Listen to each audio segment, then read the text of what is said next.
Hey guys, McMillian here. This episode of the Gurren Otaku Council podcast contains spoilers for season 1 of Toyo Revengers, so please go watch that before coming and listening to this. But if you just so happen to enjoy listening to us / watching us, then we're more than glad to have you. See you in the meeting.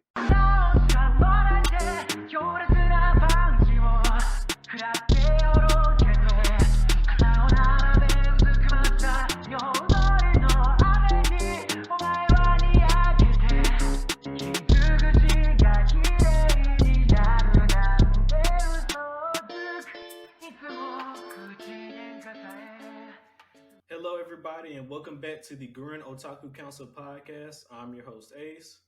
And I'm McMillian. And today we have guests with us. Joining us today on the council, we have Foop from the Blerd Mob podcast. She is the host over there on that podcast, so make sure to go check her out. As well as we have our friend Ryun. You can follow Ryun on IG at RyanMoore_. And today we'll be doing a season 1 retrospective of Toyo Revengers. And with that being said, the council is now in session. Let the meeting begin. So how's everybody doing today? So now I really feel like we should have showed up with the suits on. Because y'all didn't want to do it. Y'all didn't want to do it last time I was on here. But we should have brought out the suits for this one. I did not order the Toyo Revengers fit. I apologize. I definitely want a Toyo Revengers fit. And there are some Timberlands that are the exact same color as their boots from the anime, and that will go perfect with it. I mean, I feel like if you're gonna do it, you might as well just get everything custom made. No, look at you, rich person. Yeah, I was just gonna, do that quick Amazon search, see what they talking about. Exactly. If that's the case, if Amazon actually got some cosplays out there, then by all means, yeah, they do. You can. I'm not sure if they're great, if they're good quality, but they're out there. They're out there. Okay. Let's truly define good quality. Good quality is affordable. Stuff that doesn't good quality is affordable. It's stuff that doesn't end up on the shade room being like, this is what I ordered and this is what it looked like when I got it. Yeah, I was about to say that's good quality right there. Toyo Revengers uniform and it's navy blue. So how we're gonna do this today is we're just gonna talk about some stuff of what we liked about season 1 and just Toyo Revengers in general, as well as a few things that we did not like about it, some of our favorite characters. Some highlights from the season, as well as what we're looking forward to in season 2. So, I guess we can start off with our favorite characters. So, who wants to go first? I guess I will. Okay. So my favorite, some standouts from this season, Baji. Gotta give it up to my boy. He went hard in the paint. He went out like a G for his family. And he knew exactly what basically what the gang needed in its time of need. He didn't want it to be filled with malice and turn into something dark. He knew what basically the gang was supposed to try and stand for. He tried to make sure that wouldn't happen to the best of his abilities. Baji is definitely the standout character for me. Okay. Are we doing just one, or do you want me to? No, I mean however many favorite characters you got. Even though he's the Crybaby hero, Takemichi is my dude. The only thing is, I just be yelling at the TV, being like, "Dude, you are 25. What are you doing?" I can't stand that man. He be looking at them little middle school girls. I don't like him. Every time you say something to him, huh? Takemichi, you heard what them folks said to you. It's more about it's just that his heart. He got heart. Hey, he'll try his. He tries his best. Heart, that's probably what I like most about him. And since everything good in the rule of 3, my last favorite is Mikey. He is a fool, but he a fool that can back it up. Yes. You don't want to mess with Mikey, of course, because when the chips are down, he got it. That's the dude right there. He riding out. Mm-hmm. If favorites, since you did 3J, Call Me Basic, Draken and Mikey are definitely my favorites, but they're my favorites because I like that they actually have layers to them. On the surface, you probably just think like there's some cool badasses in the gang, but Mikey really got love for everybody in that freaking gang. He really be looking out for them. One of the scenes that I like, which probably didn't mean much to anybody else, was when Takamichi's little girlfriend, I can't remember her name right now, tried to swing on him. And Takamichi was like, "Oh, this little gang banging little middle schooler about to whoop her ass." And he was like real respectful, like, "I don't hit women, Takamichi, and I like that you got a girl who stands up for you. But if you hit me, I'm That was kicking your Mikey. ass." That's what I'm saying. That's what I'm referring to, Mikey. I thought you were talking about Draken. Oh, I was talking about Mikey. He said he's combined them. He combined them both. Both of them are my favorites, but that's like in terms of like a Gotcha. standout scene for Mikey. That's what I really like. I like that Draken is like that big brother for everybody in the gang. Like he's big, he's strong, but he got a heart and he actually looking out for everybody. I tend to like characters like that who got a little bit of below the surface level. Like there's a reason for why they are the way they are, and I like that about Draken as well. And if I had to say a third character, since Jay did 3, I do like Mitsuya. Mitsuya's just cool. Honestly, he's cool. He's mellow. He's calm. The Pearson's dope, and he's just one of those calm, cool, and collected characters that kind of balance out the real intense ones like Mikey, Draken, and Pachun, since he counts too. That's my top 3. Okay. I guess to go 3. Number 1, I'm gonna have to copy McMillian. Baji, he did his thing. He did his thing. So, and I guess I like, and maybe we'll get more into it, but I guess like the scene where he dies and how he died and what that represented for the rest of the game. He went out like a G. Out here crying thug tears. Yeah. Like he went out like a G. Second, Mikey, because what's the dislike? What's the dislike? Like he talks his shit and he backs it up. Like you not gonna catch him. You're not gonna catch him on no slick shit. And then 3, Draken, for the same reason. Ryun, he just seems like the big brother, level-headed member of the group. And then he seems, he's very mature for his age, which is a like and a dislike that I have for the show. But he's very mature for his age, and I like that he's the voice of reason. So, like the scene when they went to the hospital because I want to say it was Pachun's friend's girlfriend got beat up and sexually assaulted by another gang. They showed up to pay their respects, and they got fussed at by the parents about them being involved in all this gang stuff. And Mikey just wanted to pop off. But Draken had to tell him, he's like, you know, they let them be angry. Let them do their thing. Like, we know it's not your fault, but just, you know, let it go. Correct. So, those are my top 3. Well, shoot, I didn't know we was doing 3. My 3 are, you know, very similar to everybody else's, but I'm going to start off with Draken. I feel like he was basically really the glue of the game the whole time, because I mean, if it wasn't for Draken, the game would have went south way earlier than what it did, instead of way later than what it did. Draken is definitely, you know, they mentioned it in a lot of the show. Draken is really Mikey's heart, and, you know, he keeps him level-headed in, you know, tense situations and stuff like that. So, like I said, I just think Draken is really the glue of the game. My second one, I'll have to go with.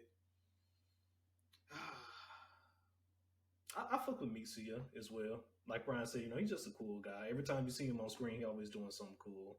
He was also the guy that made the jacket, so I think that's dope as hell as well. So, yeah, you know, you get a plus for that as well. And then the last one, it'll either have to be between Takamichi and Baji. You know, all for the same reasons, you know, you guys said earlier about Baji. He just, you know, he went out like a G. He tried to do everything for the gang, even when they thought that he was going against them the whole time. He was still looking out for the gang the entire time. And then just Takamichi, you know, as much as I don't like him being a crybaby, but, you know, like Mamillion said, he got heart. So I can fuck with him for that. You know, he got heart. I can't let him slide. I can't let him slide. She said on principle, no. I can't let him slide. I'm sorry. He be crying for no reason. It ain't that serious. Moving on from our favorites, just going to talk about some general stuff that we liked and disliked about the show. We're just going to, go in. No, we're just going to get straight into it.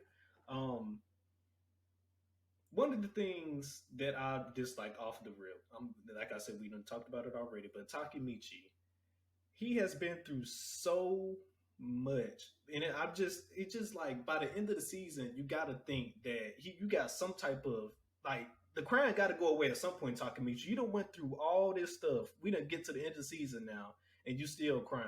Granted, the stuff that happened at the last episode, that's okay. That's very understandable. But everything before that, you gotta cry for that. Everything before that, though, like, what are you doing, Takemichi? You done been through so much now that you should have built up some type of resilience or something after this whole adventures you've been going on. Yeah, what's up, food? Can I put it like this though? So I just thought about this, but I'm with you like 100%. Like you crying every episode, like. I couldn't deal. But I do want to put it in perspective that when we first meet Takemichi as an adult, he seems very removed from his childhood. And he doesn't get sucked back into that reality and the way that he felt about his childhood until he finds out that Hinata died. Correct. So now he's re-experiencing his childhood on top of doing this mission. And with him being so far removed and him being thrown back in and have to experience all of these emotions, I can understand him, being very emotional to all of this stuff and crying over little stuff because all of this emotion that he's been suppressing as an adult is coming out as a child with him spending time with all his friends that he hasn't spoken to in years. So I'll give him that on that level, but I'm gonna have to agree with you. It was the crime for me. Like, what are we crying about now, Takemichi? That's so interesting. I guess I'll get to it when I get to my dislike. But that's such an interesting thing. I mean, because it's just like I'm gonna go ahead and put this disclaimer out there. Yes, some of the stuff that he was crying about, it was very worthy of it because a lot of people die in this show. And, just other situations happen. So I understand why some of the tears came out in certain situations. But then there was just a lot of other situations. It's just like, what you crying for? What you crying for, Takemichi? Why? Who done hurt your feelings this time? Like, ain't nobody even did nothing to you yet this time, Takemichi. Like, come All on. I said was, hey, Takemichi. For real, Hinata told him, hey, and he just burst into tears. And I'm like, my G, all she said was, hey. Exactly.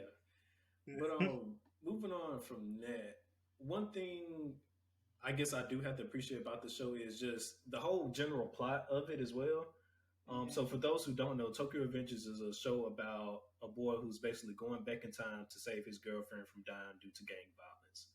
And some of the best scenes. Sophisticated way of putting that description. I mean, you mean simplicity? It's better than mine. Mine was 25-year-old man travels back in time to participate in middle school gang violence.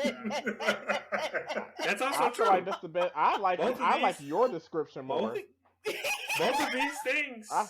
Both of these things are true. I feel like hers prepares you for the show, though. His is like interesting. I think Alex is more sophisticated, and it gives more purpose to it than him just traveling back in time to fight little kids. He actually he has a mission. Correct. The mission just involves fighting children. Children. Well, to be fair, though, when he goes back in time, he's a child himself, though. So I mean. And he's getting beat up. He's fighting the children and losing. He's still 25. He has the experience of a 25-year-old man living inside a 13, 14-year-old child body. I guess. It's not, I guess. It's what it is. It is the truth, unfortunately. It's what it is. Yeah, so as I was saying, just the general plot of the anime, I really dig.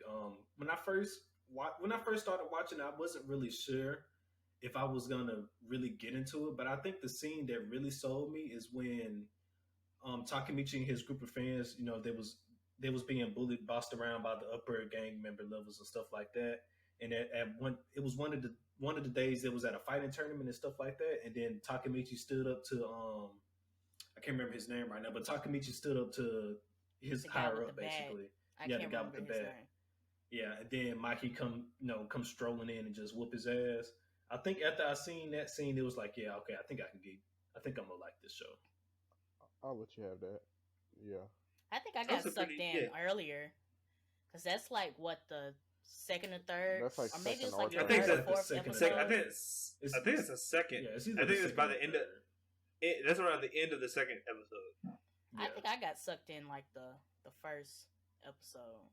Like the first episode, it gave me enough to make me want to watch another episode, but I really wasn't just sold on it just yet. I got you. Yeah.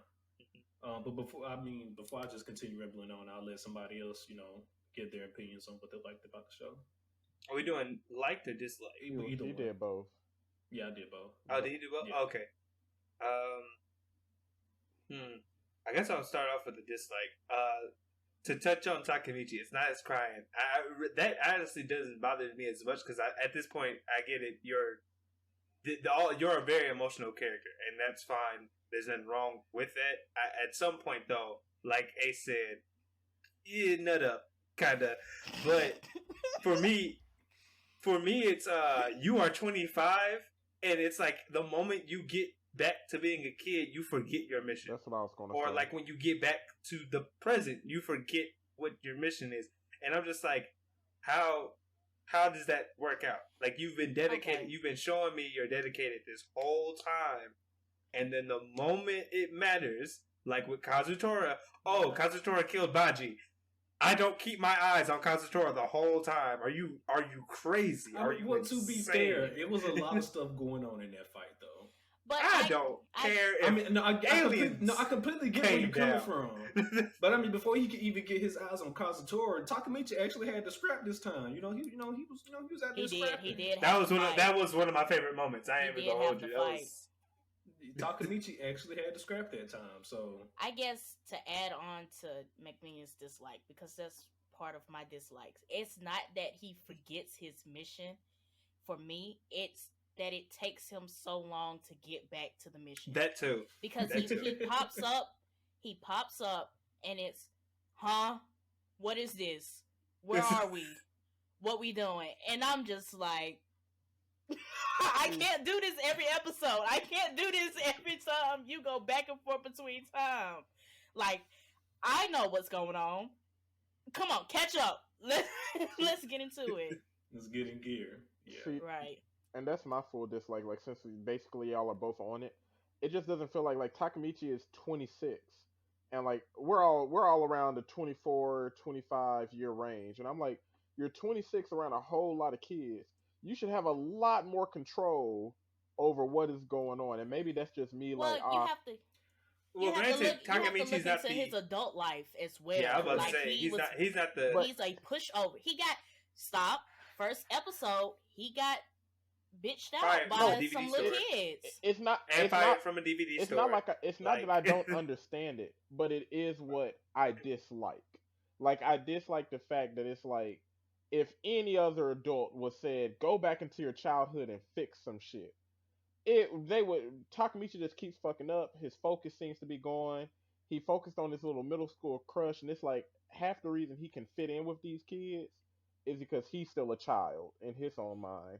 And that's just... But I think that's why it works. My caveat to that, it works because of that, but my caveat is that there is one person throughout the whole series that notices his little girlfriend, his maturity, and it's Hinata.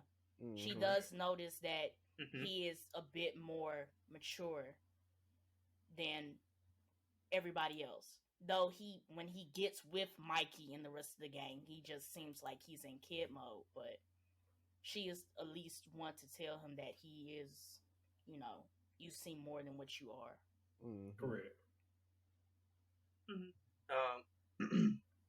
Swinging it back around, one of, I think, my biggest like about the show is overall is that they try to show you the plight or the problem with like violence as a whole. Like, it's not a one-stop solve all. Like, in most animes, you defeat the bad guy, it's over. And this one, it's like, how do I stop these people from who are already in the weeded into violent type of lifestyles? How do I get them to stop doing it so that we can realize, like, so I can save someone? And then it just kind of cycles back to it. Like, it just shows the cycle of violence in an interesting way that most animes don't touch on. And while this also somewhat weeds into a dislike, while it's like somewhat unbelievable because these are all like middle school kids. Yes, it still does a good job of showing like how violence in life can end up tearing apart multiple things, like rippling it. Like the whole thing with it being traveling back in time to fix a gang and then come to the present. Oh, it's still there, but this is new, or oh, this is happening because it still exists. Like it just shows. It's a really good structure to show like how violence perpetuates throughout. Correct. No, I agree. Okay. I agree. If I had to say my likes, I like that the premise of like middle school gang violence is, well, middle school, grade school, high school, whatever, gang violence is pretty interesting. I haven't found too many gang affiliated or organized crime. Well, I've seen animes that have a piece of organized crime, like Phantom Troop and Akatsuki and all of that. But in terms of like it being focused around an organized crime unit, I like that. I like that premise, and it's very interesting. But what I really love is that for it to be so many characters in this game, it's easy to find a character that you build an attachment to. I like that each of the characters have layers to their background. Like when you see Draken's background, like you're like, why is this middle schooler so mature and all this other stuff? Then you see he grew up in a freaking brothel. Like the man got abandoned at a young age. Like he was exposed to that type of stuff, and seeing Mikey's background, even Mikey's little sister, seeing Kazutora basically have like a whole mental break, and it's crazy because that's actually pretty accurate taking into consideration he already was like mentally strained, and then seeing this middle schooler go through something so intense and traumatic, like I like that they tied so much into these characters and gave each of these characters depth, and that's probably what I really love most about Tokyo Revengers. Another thing that I didn't like at first, but it did kind of turn into a like, is that all these motherfuckers look grown, and it's hard to tell the ones that are like from middle school to high school, or that scene where Draken's love interest was all up on Takamichi, and I'm like, whoa, ain't she in middle school? But then I think about it, and I'm like, when I was in middle school, I sure did think high schoolers look grown. I thought I looked grown until I became 21 and I looked at how I looked in middle school. I was like a little kid. So honestly, I started to appreciate that because it's like, well, if I look at my middle school mind, people probably look like that to me as well. But okay, that's a different way. That's an interesting fact. Different way to look at it. Things. Yeah. But I didn't consider it, but that's Yeah, because I guess I guess you go ahead. No, I was just gonna touch on Ron's point that through Takamichi's eyes, what if this is just what everybody looks like to him? But everybody don't look like that for real. Another point that you brought up was just how a lot of the characters, they are very in depth. I think they the writers also did a good job of making each character in depth as well, because like you said, for this to be a show about gang members, it's a lot of gang members in this game. They did a good job at giving each individual character their own personality, their own traits and stuff like that. And you can really see the difference between each character. I do agree they did a really good job with that as well. All right. Any other likes or dislikes anybody want to get out? Coming at you live. My likes. So, like I said the last time I was on here, I've just recently started watching anime. But the one thing that I did like, well, I do like, I won't say did because it's not over. I do like about Tokyo Revengers is that everything is like nobody's super powered. So all the animes that I've watched is all of these super powered beings. There's some power system that you have to understand, and then you have to go into that some people get powered up for no reason. You have to watch all of that, all of this realistic, let me shoot fire out of my mouth, or let me do this and this magic thing comes out.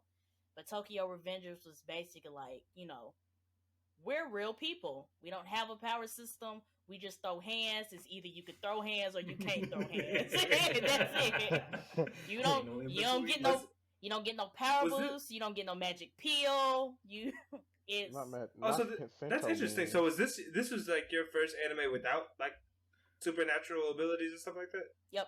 So this is like basically one of the first non-shonen. Would Tokyo Revengers even count as a shonen? I don't know. I'll look it up. But it appeals to a shonen audience, most definitely. Yeah, it does. Which might make it shonen. If it counts as a shonen. But shonen basically is based on the fact that it appeals to a certain audience, right? Yeah, I thought this is the one that appeals to like young boys.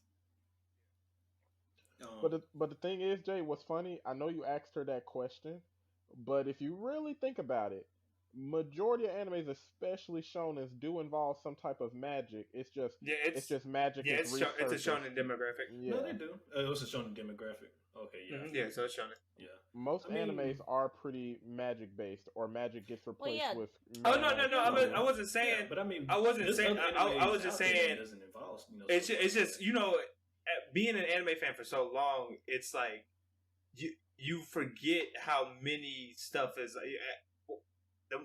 It just becomes anime at a certain point. Yeah. So it's like you kind of forget like the demographic is mostly this, and then there's also slice of life. Like if you don't want to watch, say, a powered up anime, you can watch slice of life. Granted, it might not have like a major exciting plot because it's not like an action based type show, but there exists a genre outside of I'm powering up, someone killed my mom, I'm a superhero type, I'm out for those stories. There's another cut of cloth. So it's just interesting.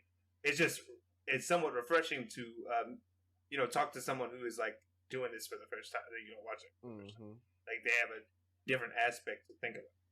Yeah. So that's what I liked about it.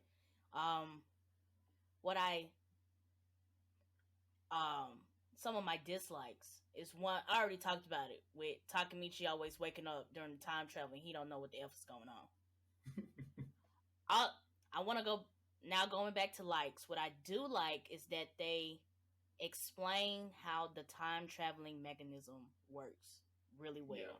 Because you have some shows that do time travel, and it makes absolutely no sense how this is supposed to work. No, I agree. We're time traveling, but when we go back to the present, nothing's changed. Or we're time traveling and we do something in the past and some other stuff it doesn't exactly make sense. But I think Tokyo Revengers does a good job at explaining how their time travel worked, which made me anxious watching the show because, like, when older Takemichi would, be back and moving around, then I'm like, time's passing in the past, so when you go back, I don't know what the fuck's gonna be going on. Yeah. Where you're gonna wake up at, what you're gonna be doing. And as we see, every time he does pop up in the past, he pops up in some weird ass bullshit. Like the time he woke up in that room with Mikey's sister, and I was like, okay, what you got going on? Yeah. So then that goes back to my dislike, that when he does wake up, it's like McMillian says, he like, and some of the stuff is fair, like you forget the mission for a minute, but it takes him so long to get back up to speed, and that would piss me off. Yeah, but I think and a little bit to clarify, I think the ones that really upset me more is when he goes back to the present, and he should definitely know what's going on there, who he should find. I guess. Well, hold on. Okay, you go ahead. I'll let you go. So, my other dislike, because it goes back to when Takemichi goes back to the prison. The only thing that I dislike about the time travel stuff is that the fast forwarding to the present was off. So, you guys remember when Hinata's brother was saying when he goes under to time travel, he's like in this unconscious state. And most of the episodes where we see him come back, he wakes up out of that suspended animation state. But you had certain scenes, especially like the last episode, he woke up in a DVD store, like fully conscious, and I was like, so how does this work? I mean, well, I guess it's because depending on how maybe drastically what he changed and how much it drastically changes the present. But depends if he's on is he gonna wake back up in that? Yeah, but I mean, if he's in if he's in suspended animation when he time travels, how does he come back and wake up in a DVD store? He should at least wake. I think I see your point. He should at least wake up somewhere where he was asleep, basically, not like where he was actually conscious.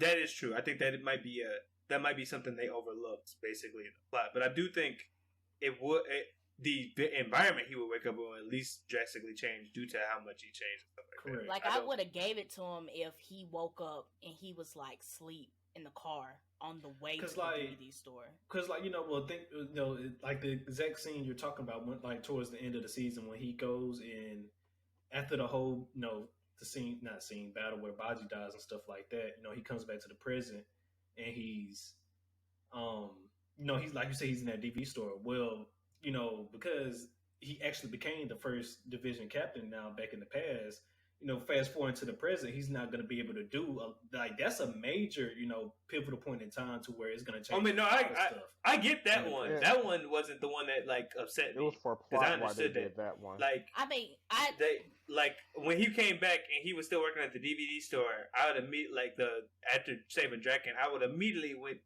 and found Hinata's brother. That's just because he had that thought already in his head, but he took in my opinion, he just took too much time in between. Just I'm back at this DVD store, and I mean, well, I guess he was just trying to get his bearings back together because as Foot was just saying, I went to sleep in Naruto's room while I'm back in the DVD store. I guess he was just just trying to get his bearings back.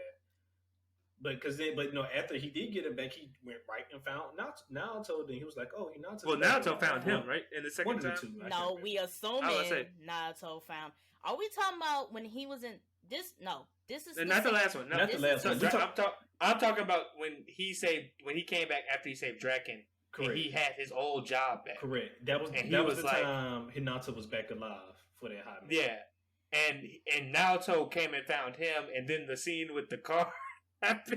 Hey, we gonna. No, what I'm saying, my dislike is that it felt like at certain points they were breaking the rules of time travel that they had.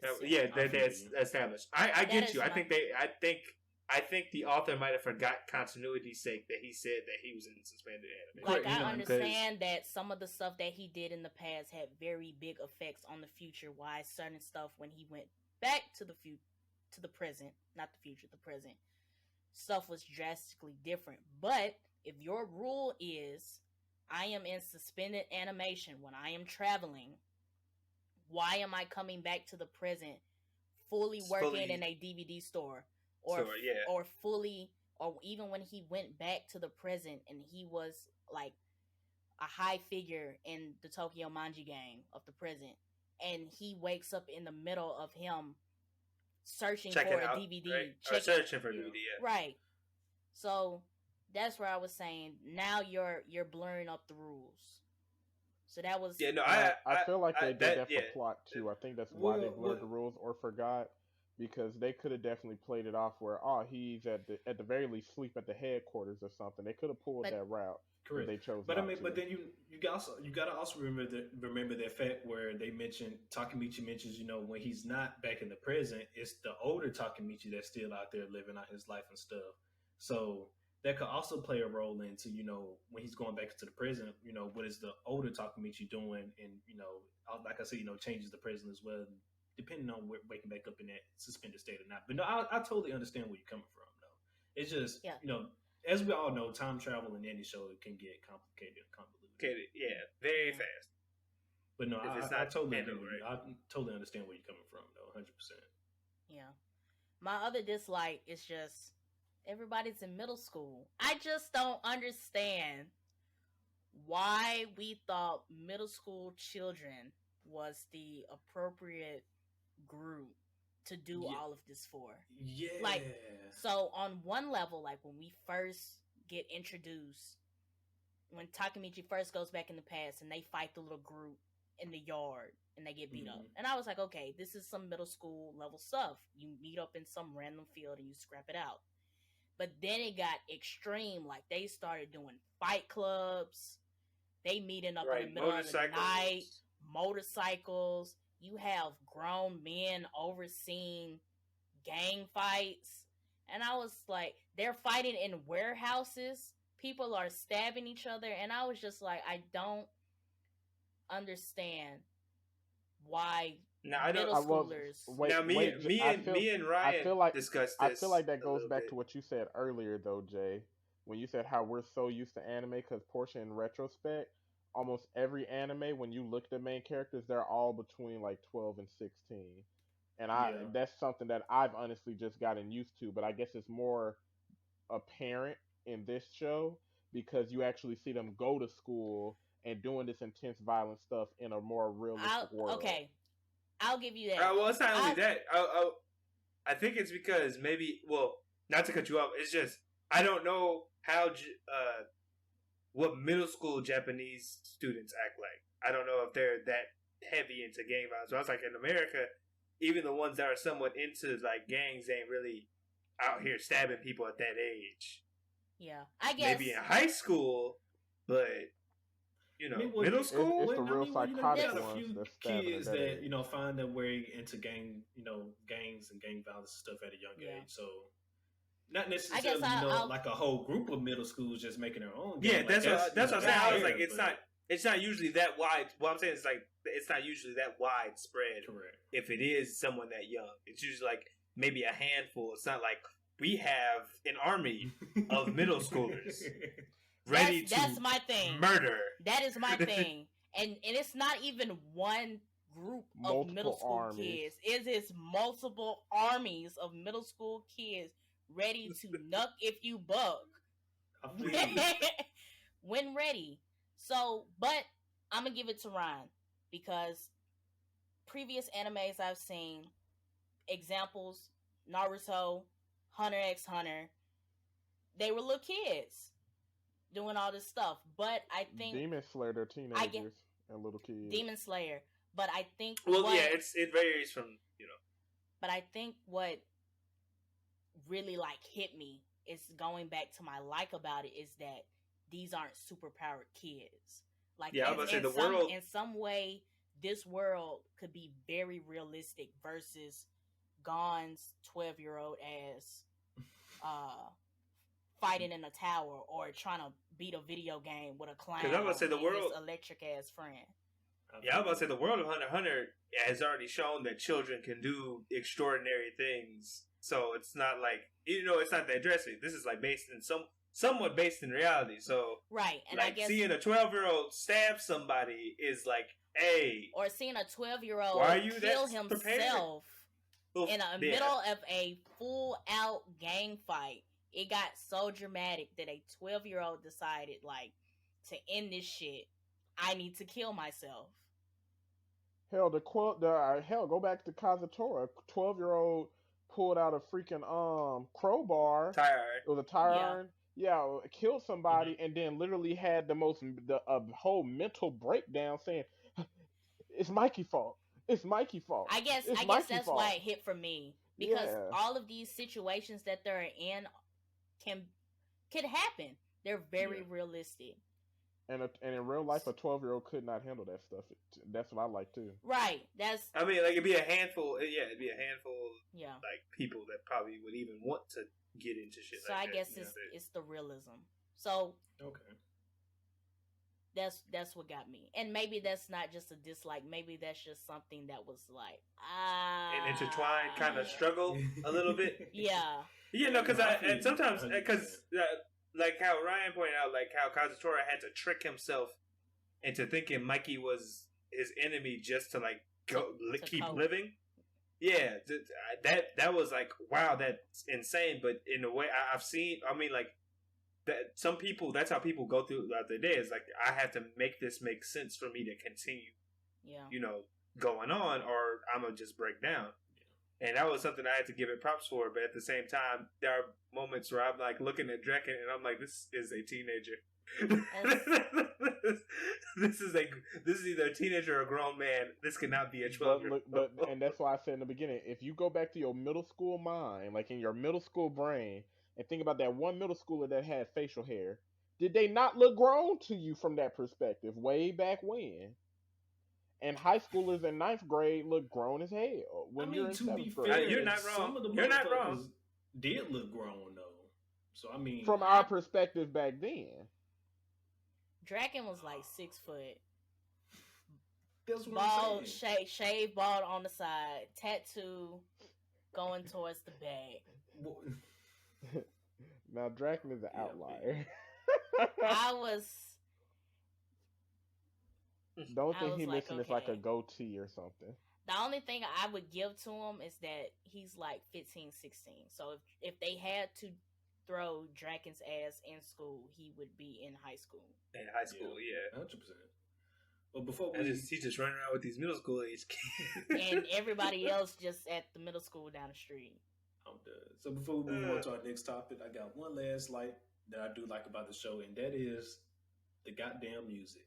The music in this anime is so fucking good. Like every time that one score comes on, whenever the gang just get together and stuff, or just something cool happens, it's just like this much shit. Like it pulls at the heartstring. It pulls at the heartstrings. It does. Like the theme song is fire too. Yeah, no, the intro is fire too. But yeah, they play that one score at the right time every single damn time, and I'm just like, y'all know how to get me. You be thinking you in the game, Tokyo, my God, yeah, yeah, yeah. Oh, shit. You be hollering with their ass. What's that that Twitter meme when they was like Optimus Prime speeches be so good I be wanting to be a damn truck.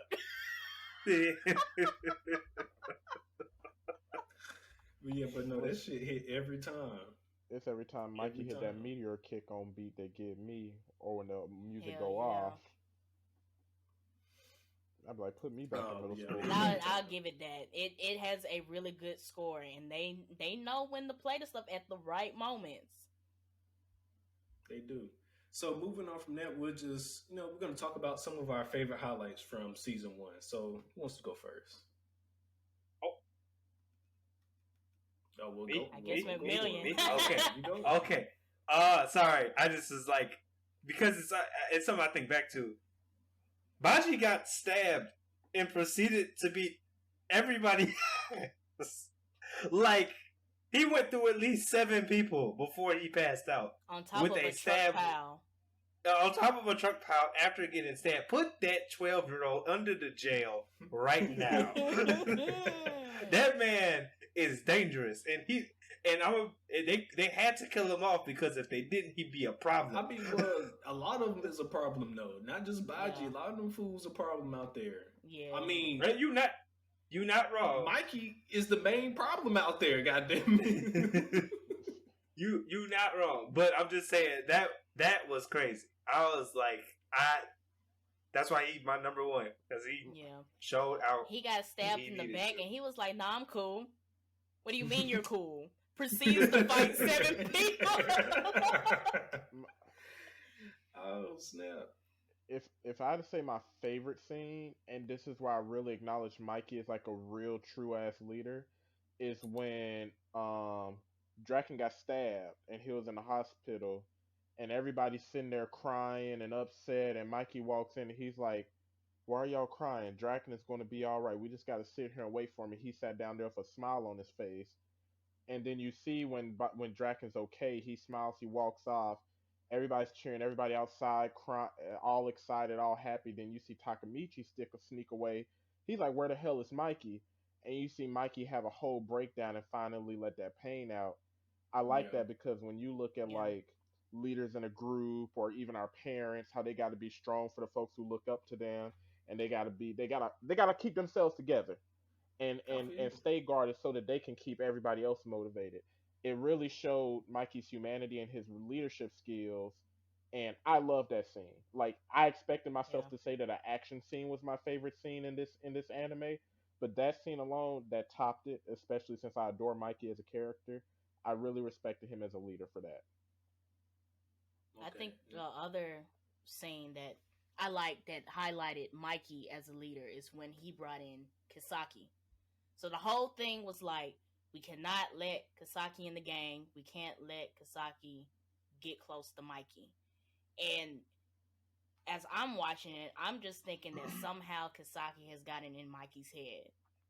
And that this is why all this shit is going down. But when you actually get to the scene where Kisaki joins, Mikey flat out says, he was like, I know Kisaki is not good for the gang. That he's bad people. But this is, as a leader, I need him to join because this is what's good for the gang. Yeah, this is the only way we'll survive this is the only way we're gonna survive. Like, cause he did let Takemichi do his spiel about why he shouldn't let him join, and Mikey was like, I know that shit.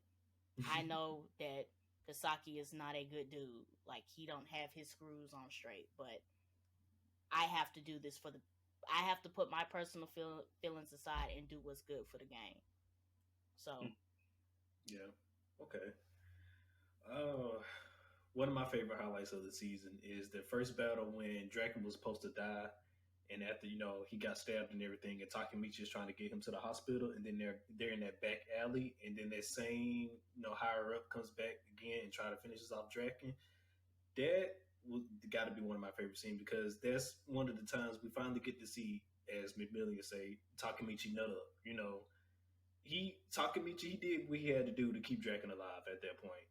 And then not on top of that, he knocked the guy out. So I was like, you know what, Takemichi, you just did something. You just did something right then, boy. I thought you was gonna run away, but you didn't run away. You sat here, stood your ground, and then you actually got your revenge on this dude. So you know what, you get 2 A's for that. You saved Draken and you got your revenge. So yeah, that was one of my favorite scenes from season. That was one of the highlights that I could see. Another highlight for me, and this shit was extremely sad. Like, this shit was like, and y'all already know what I'm finna say. The goddamn car crash. Let's get so it hurt so bad. Yeah, it hurt. I was pissed. I was sad. I was pissed because he ends up in the reality where Hinata is still alive, and I was just like, okay. I was like, I know when it shows up, and I was like, any show like this, she's not gonna stay alive for long. I know this, but let's see how long we can keep her alive before shit hits the fan. Didn't take very long, but I guess just watching that scene happen, like it wasn't like car crash, boom, next episode. They milked that hoe. They did. Yeah. They milked that hoe. One, just to add onto folks, that is also one of my favorite or highlights, like one of my favorite scenes, but not necessarily that moment. It's a moment where Takemichi is like, I need to gather myself, and he goes to the restroom and he walks into Hanma, like adult Hanma. I was like, oh no, that was perfect. It was so like, oh, you were supposed to be in the car. He said, in the car, and just so casually.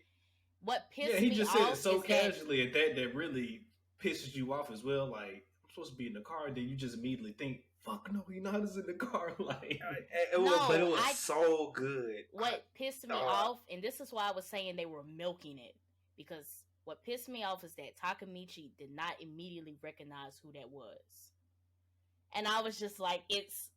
You know him. We know this man. Right. We know this man. What is it? Sin and pain are both on his hands. It's punishment and something. It's like something like that. I forgot. Yeah. And I was like, Takemichi, you know this man. This is not a guess who. You're in danger. We're in danger. You know this man. But it took him so long to register. And when he finally did, the other thing that pissed me off, and I know why they did it, because the series has to go on. They have to give you something. They can't end right here. But old baby just sitting in the car waiting for this truck to smash into her shit. I was like, I understand why you're waiting in the car, because this is not your show. You are not the main. You are not the main character. I know why you're waiting in this car, but why are you waiting in this car? Yeah, no, and I feel you. Like, I guess, and then it just got so sad that, and they haven't got to this point yet. And I guess we're gonna talk about that, like what we want to see towards season 2. They haven't touched on why they broke up. Mm-hmm. But it seemed like when they met, it seemed like they had a very strong connection. Her connection to Takemichi seems like it's always been there. And it just seems like Takemichi's connection is coming back from the fact that he's time traveling back and forth. Correct. So, which is kind of weird, but I feel you though. I don't think it's weird. I think it's just because going back, he's just so far removed from all of it. Like, he had this girlfriend, and then he stopped having this girlfriend, and then his life just went to shit. So, and then his feelings for Hinata and how he actually felt about her didn't really start coming back until he found out that she died. Okay. So, but I just wanted to say that scene was really cute of them linking back up. And then the fact that they still felt for each other the way they did in the present, and then for her to die the way that she did. That hurt. Then to find out that his friend that he's been trying to save the whole time, that ain't his friend, is the one who did it. That ain't his friend. Listen, that man. That was such a good moment. That man. I say it's his friend. I'm gonna put it like this: innocent until proven guilty. Because they keep saying it's Kasaki. I want to see what's up with Kasaki before I just feel like. I mean, well, we saw what was up with Kasaki at the. We haven't made it to that part of this episode, but I got. Portia, if I was time traveling and I seen you done killed me like 2 or 3 times, you were. But I haven't killed you. I haven't killed you. Attempted to. No, the first time he meets, and I can't remember his name. He remembered because you find out he was the one that pushed him in the train for one. So that's number one. Oh yeah. Oh, I forgot. He's a murder bot. If you was time traveling and found out I tried to kill you like 3 times. But he didn't but do you it have to willingly, understand. though. We don't understand what Ace is saying. We don't understand that the situation that he's in. We come back to the present. We don't know what he's been through from the last time we saw him up until now. So I can't really put the blame on him that he keeps trying to kill me, especially with all this time travel stuff going on. Because at the end of the day, it could be something that I did, that I show up in the present, and now you have to kill me. I could not go back in time and look that man in the eye and say, "Oh, hey, friend, you just ran over my girlfriend in a garbage truck." To be fair, he didn't know that first.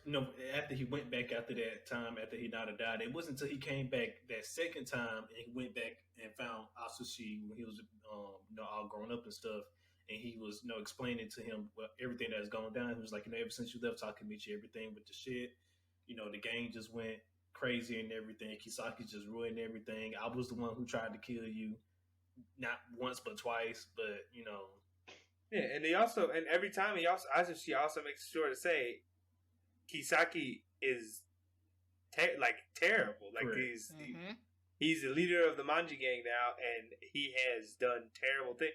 Like Mikey is fear. Missing.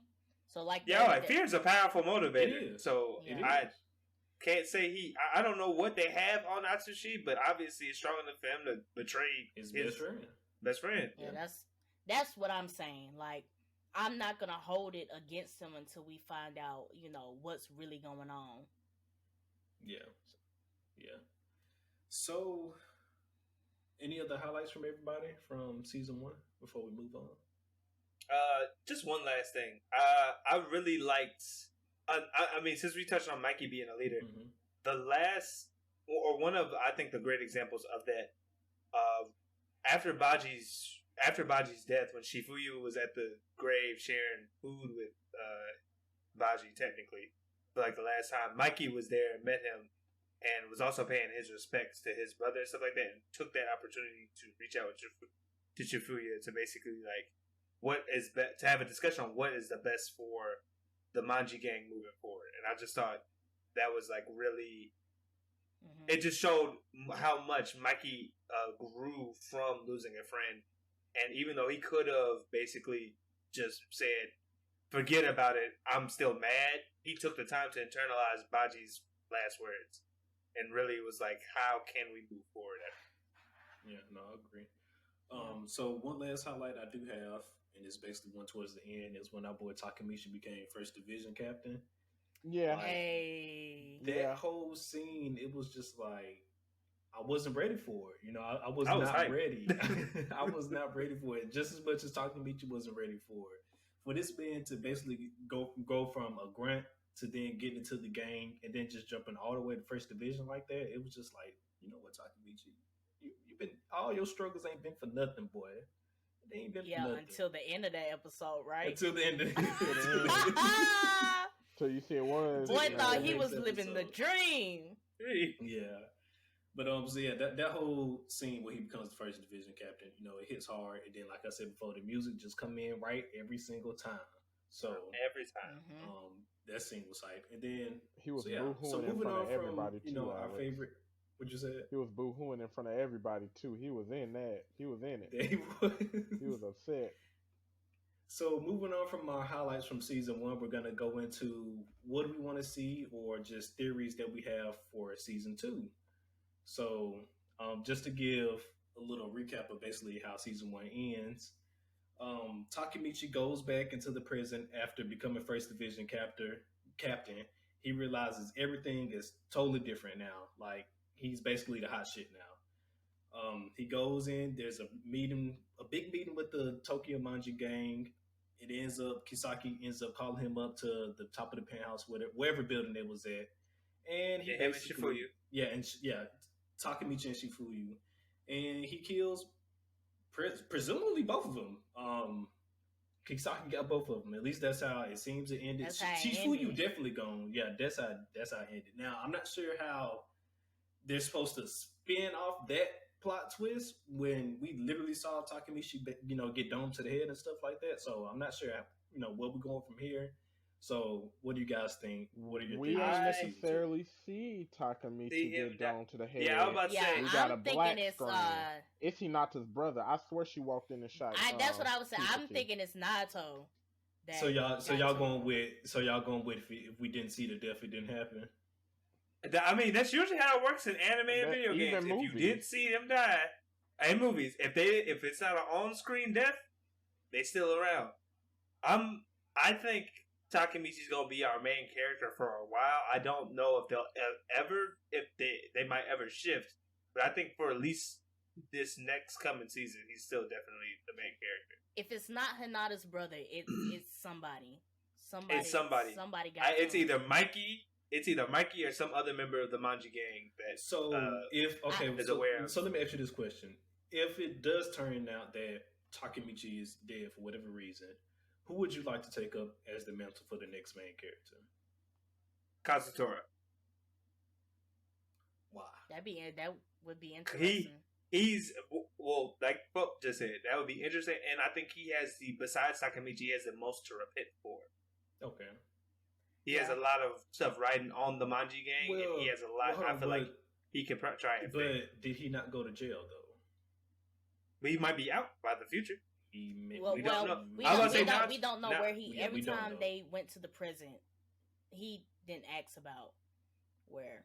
Kazutora. Yeah, where he was. But I think if they were to replace anybody, if they were to use anybody, I think Kazutora would be an interesting one because he has a lot to make up for. I feel like.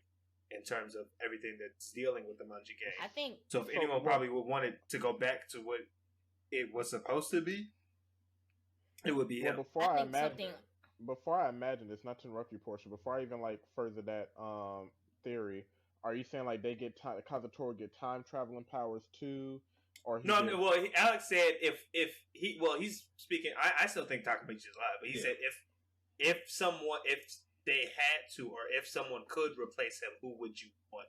Yeah. And I said Kazutora because I think he presents as a very interesting character to follow, as well as someone who has personal stakes to see the Manji gang be returned to what it was supposed to be.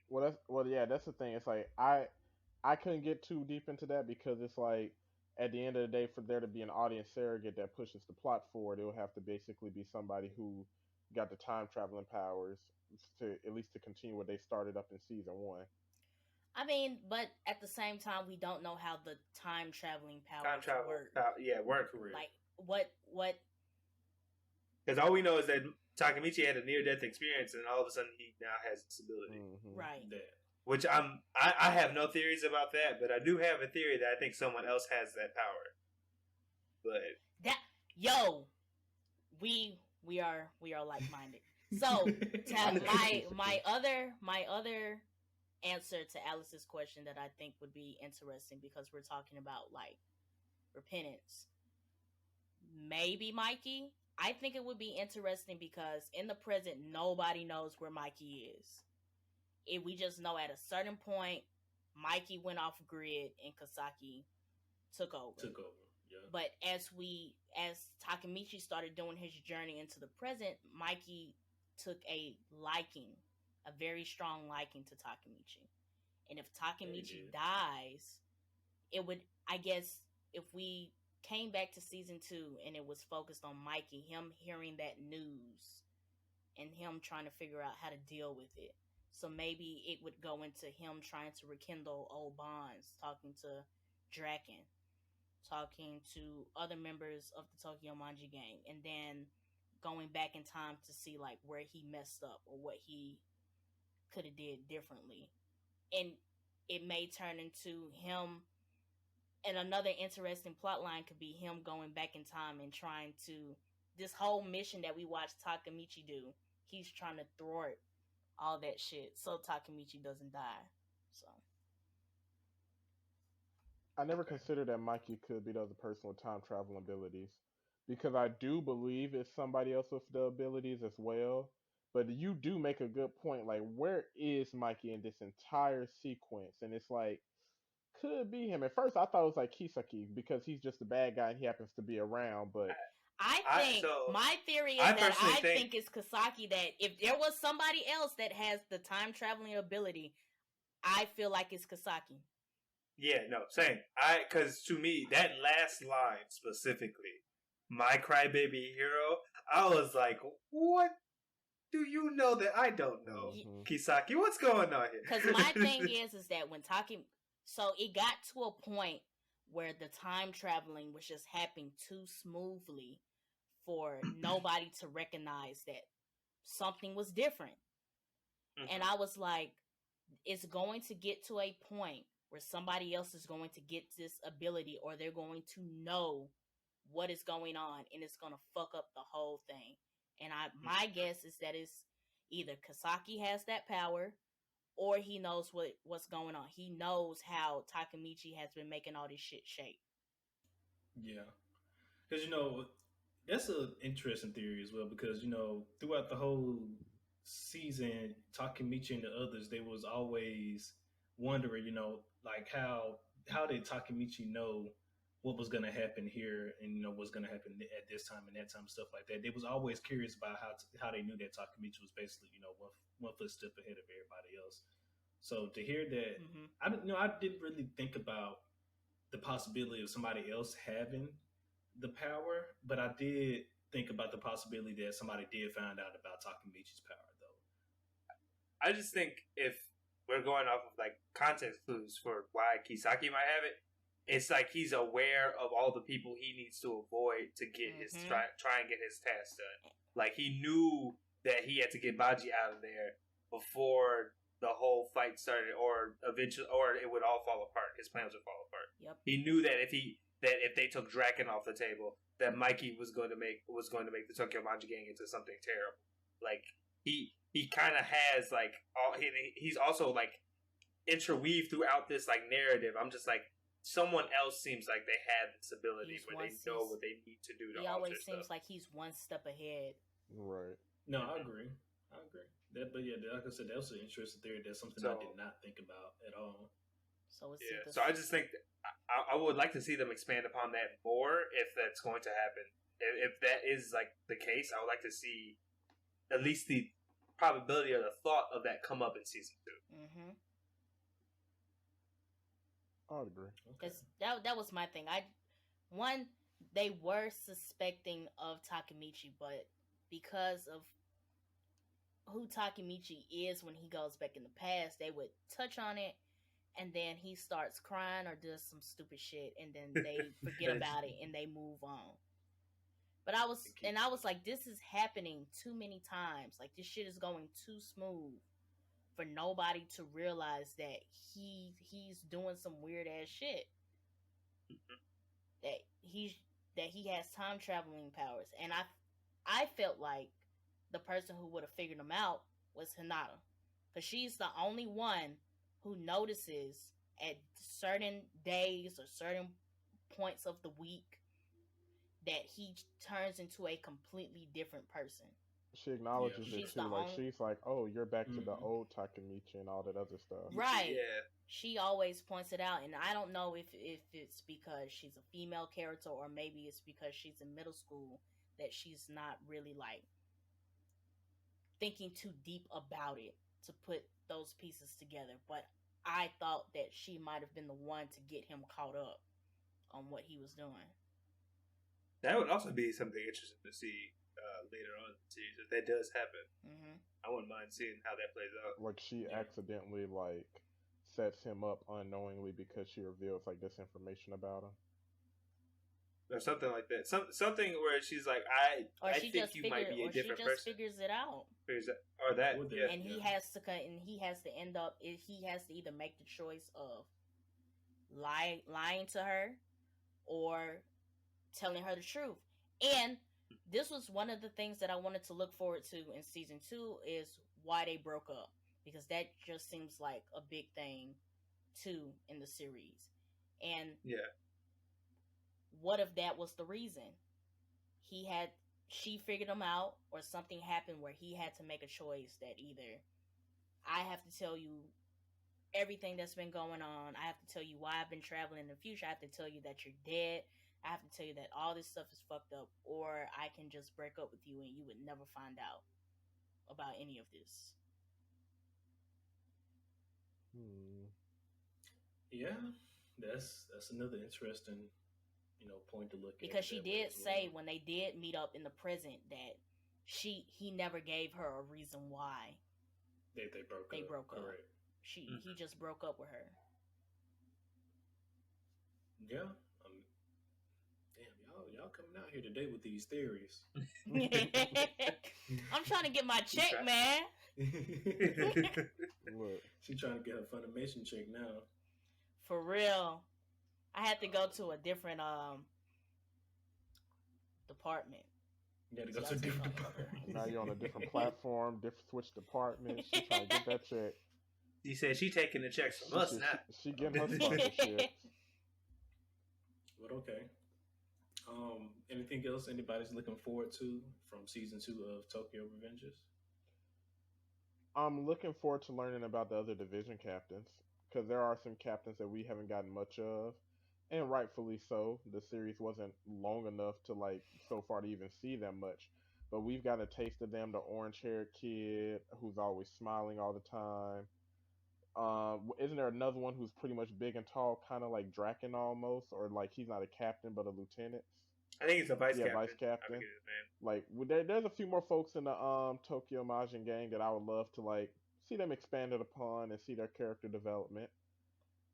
I'm interested. Besides that, because I also am interested in it. Besides that, the only other thing I think I haven't mentioned for next season I'm interested in seeing is the other gangs, how they'll play out in the rest of the story, because the designs of some of those kids at that fight, I was like, y'all look too aesthetically pleasing to not show up again. Yeah. I guess the other thing that I want to see is what are the next twists that they'll do with this time travel story, because after a while it'll get bland that if they don't shake something up or give us something new, it's gonna be tiring to follow this time traveling story. Well, and they did a good job with season 1 with it, with the different twists and turns that they did with it, and I'm just interested to see how they're gonna keep that going when season 2 starts. well, picking up off of that, they did leave off a major, cliffhanger from in this season 1. So it's definitely gonna be interesting just to see how they resolve how that ended in general. But definitely, I do agree with you. What kind of plot twists are they going to come with in season 2? How are they going to keep it interesting? Like, you do got that ick factor right now because y'all left us off on a cliffhanger to keep us interested for the first 2 episodes and whatnot. But then what are you going to do for the rest of them? One of the questions I have is, what the hell is Naruto doing this entire time? Hey, if it turns out he's setting that thing off. But I would, to piggyback off you, Ace, I would prefer, or I feel like it would make sense that the first couple episodes of season 2 stays in the present. Like, we just don't immediately time travel back. Correct. Because the episode when he does show up in the present, he's first division captain and all this other stuff. Some of it has to be explained. You can't make this big jump, and then the first episode of season 2, and then we go back in the past. We're gonna have to stay right here for a couple episodes. Because one of the things I was wondering, I was like, when he got to the present, he was first division captain. I'm like, okay, so a big question is Naruto possibly trying to arrest Takemichi now? Since he's a part of the... because he couldn't find his number. In his cell phone, we don't know if they're still working together or not. Or which is like, the whole thing about... So the thing of how it went down, like with Shifuyu getting shot and Takemichi possibly getting shot, is that they were saying there was a mole in the game. Correct. So somebody is talking to the police, not specifically. Well, it turned out to be, if you remember, Shifuyu took the blame. I'm not sure if that means he took the blame, but that doesn't mean that he was the one. We don't know if he was actually the mole. He could have just said it to stick up for Takemichi because of the relationship that they have. He didn't want to sell him out. If Takemichi is still in touch with Naruto, with him being inside the gang and him being undercover, that's a hard position to blow. So especially if he doesn't know that he's that. Correct. Exactly. That's my whole thing. It could have been all three of them. All three of them could have been in the loop, and we don't know what the previous agreements were. It could have been like, if shit hits the fan, Shifuyu's like, I'm gonna take it. And that may have been something that they agreed on, but with Takemichi coming back in and not knowing what's going on, and him not remembering that conversation, now it has blown up larger than before. Yeah, because then... Or what they initially planned it to be. Because going back to, where the fuck is Naruto and all that, even without Naruto, how was he going to get back, to the prison? So we got to find out, what the hell, not the prison, the past. So we got to find out what the hell he at and what the hell he's been doing. And like Million said, is he after Takemichi now, or is he still working with Takemichi? What's funny, those parts don't interest me that much, but the only reason is because I feel like they're probably going to explain it in like the first 10 minutes of the first episode anyway. But what really piqued my interest is how all those other gangs basically joined the entire crime syndicate with Tokyo Majin. Because when you saw how all those other folks at the end of the table were introduced and they call him Pa-chun and everybody else old heads, I'm like, well, who are y'all? Because I don't remember y'all's gang names being mentioned at all. That kind of goes back to like, who are the other gangs in Tokyo that they got to fight against? I'm more interested in seeing those expanded or the different factions that they ended up in. Because I want to say one of the gangs at the table wasn't even a gang that we heard of in the past. Yeah, I want to say about maybe like one or two where we had that we didn't get to see from that junkyard fight. Yeah. So I'm interested to see how those formed, how they came into play, why they even made a deal. Is it on some Kisaki? Is it on some not Kisaki stuff, but like, where did Mikey say, "Hey, we got to grow. This is the only way for the gang to grow again and stay safe"? Like, I'm interested in seeing that expanded upon, because I feel like the answer as to what happens to Takemichi and all that, I really feel like that's going to be answered in like the first 10 minutes of the next episode. I feel like it's going to jump in. Here's what happened. answer boom. Yeah. Maybe. Yeah. Who knows? We'll see when it happens. And don't worry, Ace, this time I won't read. This time you won't read. Thank you. Don't let Toyo Revengers drop a manga collection box. I'm gonna get it. See, it's all right.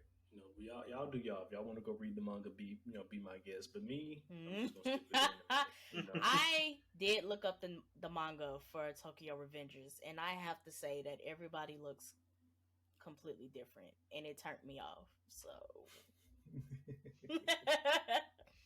Like the way they're drawn, I didn't look in the pages, but just looking at the covers, like Takemichi does not look like what he looks like in the anime. You don't like Takemichi no more.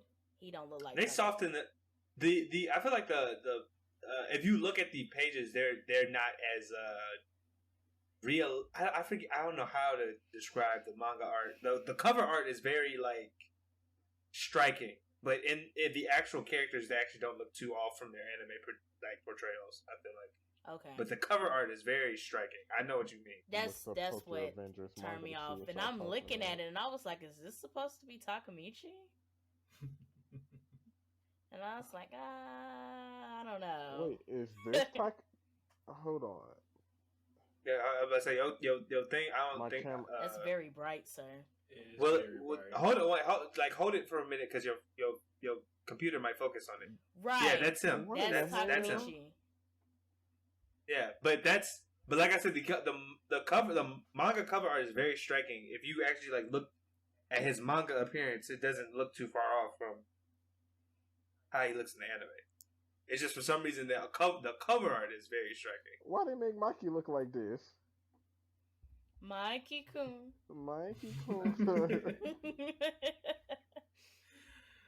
Oh snap! Oh wow! All right.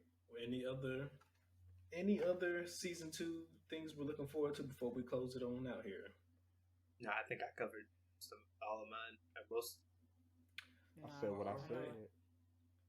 I know. With that being said, I want to thank you guys, Ryun and Food, for joining us here today on the council.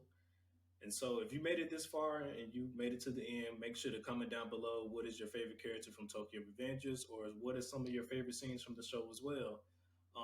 Also, if you want to be a part of the council and join us every week, then make sure to hit that subscribe button, as well as follow us on social media so you guys can stay up to date on all the meetings and when all the meetings come out. And thank you guys for watching. We'll see you next time. The council is now. Peace, everybody.